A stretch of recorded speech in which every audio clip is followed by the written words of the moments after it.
मन का भ्रम। एक दिन एक संत प्रातःकाल भ्रमण के हेतु से किसी समुद्र के तट पर पहुंचते हैं। संत का ध्यान वहां पर एक पुरुष पर गया। वह पुरुष एक स्त्री की गोद में सर रखकर सो रहा था।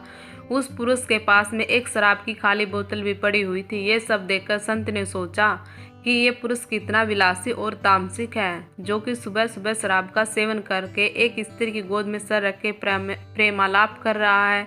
कुछ देर के बाद उस समुद्र से किसी मनुष्य के चिल्लाने की आवाज आने लगी। वो मनुष्य समुद्र में डूब रहा था, इसलिए वो बचाओ बचाओ ऐसे चिल्ला रहा था। उस संत ने ये सब देखा, फिर भी वो कुछ नहीं कर पाया क्योंकि उसे तैरना नहीं आता था।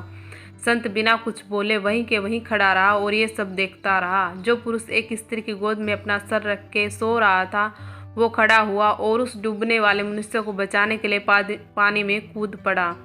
थोड़ी ही देर में तो उस पुरुष ने उस डूबने वाले व्यक्ति को बचा लिया और वो उस समुद्र के किनारे पर लेकर आ गया। अब ये सब नज़ारा देखने वाले संत विचार में पड़ गया कि क्या इस पुरुष को भला समझूं या फिर बुरा। संत उस पुरुष के पास जाते और उनसे पूछते हैं कि भाई तुम कौन हो और यहाँ पर क्या कर रहे हो। उस पुरुष ने जवाब दिया कि मैं एक मछुआरा हूँ, मैं मछली पकड़ने का काम करता हूँ।